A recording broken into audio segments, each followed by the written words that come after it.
Hai kawan-kawan perempuan, jumpa lagi di podcast Kesandung Kawin bersama saya Wita Wibisono Dan saya Chandra Widanarko yang akan mengantar cerita tentang perkawinan, pasangan, dan perempuan. Udah ada yang nonton film Home Sweet Loan belum? Itu lagi happening tuh. Lagi seru banget tuh film, katanya. Aku udah nonton. Gue belum nonton.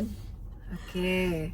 Jadi itu film cerita tentang tiga bersaudara yang tinggal dalam satu rumah bersama orang tuanya. Yang dua atas udah menikah dan tinggal di situ bersama keluarganya dan masing-masing punya 2 orang anak. Si bungsu ini pekerja keras punya. Terus dia juga jadi model, ngumpulin uang sedikit dua dikit sampai terkumpul lah uang karena dia ini pengen banget punya rumah. Kira-kira nih ya kan si bungsu ini, si anak perempuan bungsu ini. Kaluna namanya. Nah, singkat cerita pokoknya nih si kakak-kakaknya dengan kerempongan berkeluarga. Jadi ada 2 keluarga yang tinggal di rumah yang sama, lengkap dengan anak-anaknya yang kemudian menjelang dewasa, sehingga akhirnya si Kaluna juga sempat tersingkir dari kamarnya sendiri karena kamarnya mau dipakai sama ponakan-ponakannya. Pada saat si Kaluna uangnya kan kekumpul dan dia juga dapat pinjaman dari kantornya dan intinya dia bisa beli rumah.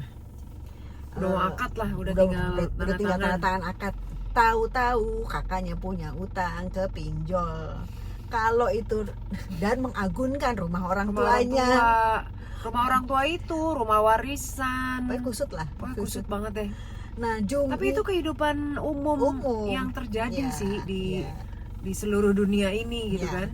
Jadi memang dalam sebuah keluarga, di banyak keluarga tuh biasanya ada satu orang yang diandelin. Entah dia bagian diandelin untuk ngurus macem-macem, entah diandelin untuk duitnya, untuk pembiayaan hal 1-2 hal, atau diandelin untuk yang tenaganya. Jadi ada lah dalam keluarga tuh ada aja deh bagian yang diandelin apa. Nah si Kaluna ini diandelin semuanya. Makanya gue bilang ya kita juga kan gitu ya dalam keluarga ya. Jadi diandelin untuk ini. Kalau ada urusan keluarga mungkin kayak lo, kakak lo paling tua. Ada lo yang nomor 2, 3 kan kita gitu ya. Ini enggak semuanya dia. Iya. Kebayang stresnya. Jadi dia ngurusin rumah, ngongkosin dia. Tapi intinya adalah akhirnya si Kaluna merelakan uang yang buat beli rumah itu untuk bayar pinjol. Tapi kemudian di akhirnya si bapaknya nggak mau, nggak dikasih supaya karena nggak fair lah kan. Supaya si kakaknya juga belajar untuk bertanggung jawab atas setiap keputusannya gitu. Wise ya bapaknya. Iya. Persoalan ini kan juga rasanya dialami oleh banyak keluarga. Dan untuk kita dengan kisah yang beda-beda ya. Nah, kan itu ada beberapa poin lah yang mungkin yang bisa diambil, misalnya kenapa orang tuanya tidak membiarkan membuat anak-anaknya semua yang udah kawin dua-duanya kumpul loh di situ loh. Benar, maksudnya gini. Kita pernah bahas juga deh kayaknya di podcast entah yang kapan tahu ya. Bahwa emang ada orang-orang tua yang seneng ngumpulin anak-anaknya di dalam rumah. Iya, kalau yang kayaan tuh dibikinin townhouse. Dibikinin bener, maksudnya kayak nggak rela itu lepas gitu loh. Padahal kan sebenarnya kan kita kan hidup kan nggak, ya kan ada jangka waktunya kan. Maksudnya jangan sampai anak-anak itu nggak punya kemandirian gitu loh. Nggak mampu lepas. Betul, nggak mampu lepas, betul. Detachment itu emang berat sih. Pasti berat. Kalau kayak nyokap gue dulu, lo cuman boleh di rumah sini sebulan misalnya. Habis itu cari tempat. Kalau belum punya rumah terserah mau ngontrak rumah petak kayak mau apa, pokoknya keluar dari rumah. Itu kalau nyokap gue. Persis nyokap gue juga cuman dia bilang kalau sudah kawin semua harus keluar dari rumah. Betul, nggak cuma itu. Kalau ada masalah, pernah adik gue ada masalah, datang ke rumah, nangis, nginep di rumah, diusir sama nyokap gue. Nyokap bilang, digebukin nggak sama suami lo? Enggak, ya udah pulang. Kalau lo dipukulin, lo datang. Maksudnya kalau kena ada dipukulin lo datang, tapi kalau selama enggak lo pulang. Hadepin ya. Lo hadepin masalah lo, jangan lo ngumpet di sini gitu maksudnya. Kalau enggak ya lo akan maksudnya gini, itu yang membuat banyak, nggak perempuan nggak laki ya, banyak orang yang terjebak, orang yang anak kecil yang terjebak di tubuh orang dewasa. Ya. Kenapa? Sebenarnya karena itu nggak terbiasa menghadapi masalah. betul. Ya. Karena Betul. ngadepin masalah itu emang susah. Ya iyalah. Emang susah ngadepin masalah Ya, itu. pasti. Gue ketemu 2 orang dari kedua-duanya adalah laki-laki dewasa gitu, yang kesulitan untuk menyelesaikan masalah, cenderung lari. Cenderung benar. Dan lari kan memang enak. Emang enak. Ya sebenarnya kan Emangnya kalau kita juga kalau mau sebenarnya lari kita juga kalau mau lari kan gampang ya, Gampang, tinggal gampang. udah nggak, ya udahlah, apalagi misalnya ada uang gitu. Iya. Ya udah, anggap nggak ada. gue pergi aja gitu kan, bisa kita juga. Bisa. Ya itu. Anyway, banyak sih di home sweet loan ini yang bisa diambil tuh hikmahnya. Gimana bilang enggak. Iya. Kadang-kadang ya karena keluarga kita nggak Nggak enak enak. bilang enggak gitu kan, nggak tegas untuk bilang tidak gitu. Beda bertanggung jawab dengan mengambil alih. Iya. Itu 2 hal yang beda. Jadi Betul. itu yang suka bikin sulit susah dan sulit. Silat. yang bikin susah itu adalah ketika kita cenderung untuk mengambil alih karena terbiasa untuk mengambil alih biar cepat, Karena nggak mau ribet. karena nggak mau ribet. Tapi gue juga gitu kok, Nil. Udah dari sini deh, gue aja yang ngerjain Itu kayak persoalan banyak Daripada- perempuan deh. daripada nggak kelar deh. Iya. Jadi pekerjaan laki-laki pun kadang-kadang kita ambil kan gitu kan. Iya. Nah, karena pada saat kita dewasa, kadang-kadang kita udah nggak ngelihat lagi tuh ini kerjaan laki apa perempuan. Itu Ini pokoknya kerjaan nggak kelar ya kita kelarin gitu kan. terjadi di tempat-tempat semua rumah tangga kayak Kayaknya ya, ada kayaknya hampir banyak kita temuin ya, banyak. mau kayak gitu. terus. Nah, kalau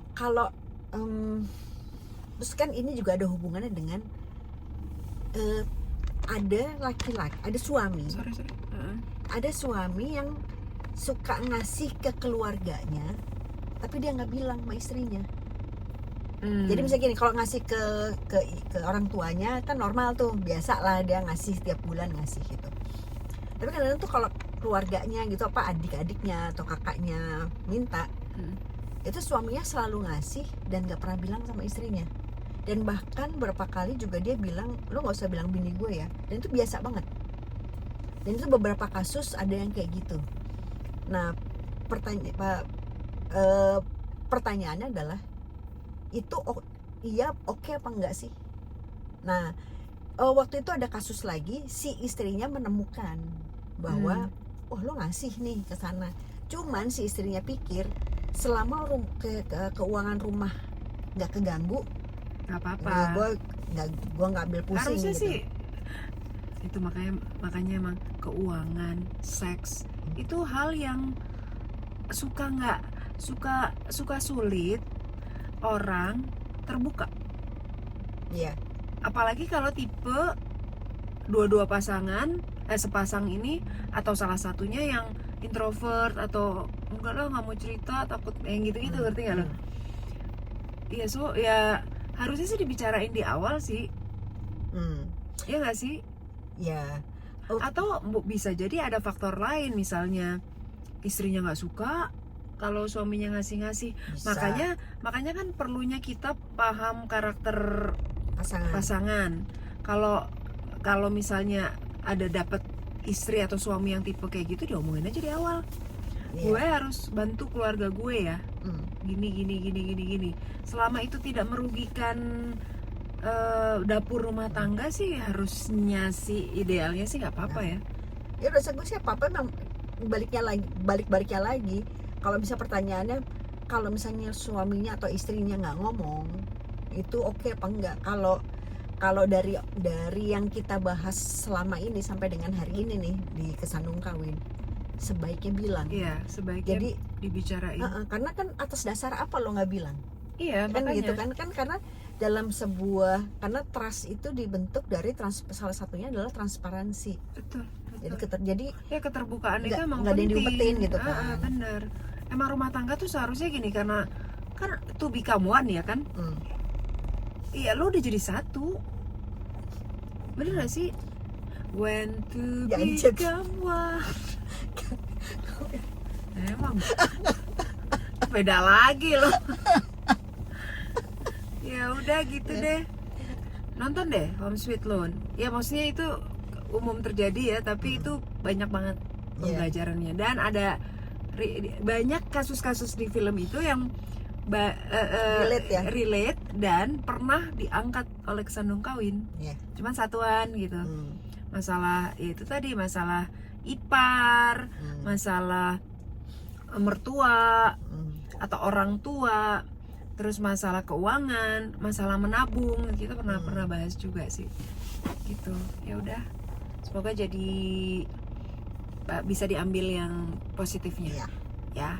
Kita ketemu lagi di vlog selanjutnya. Mari bahagia. Kawin pasangan semua akan lucu pada waktunya. Bye bye.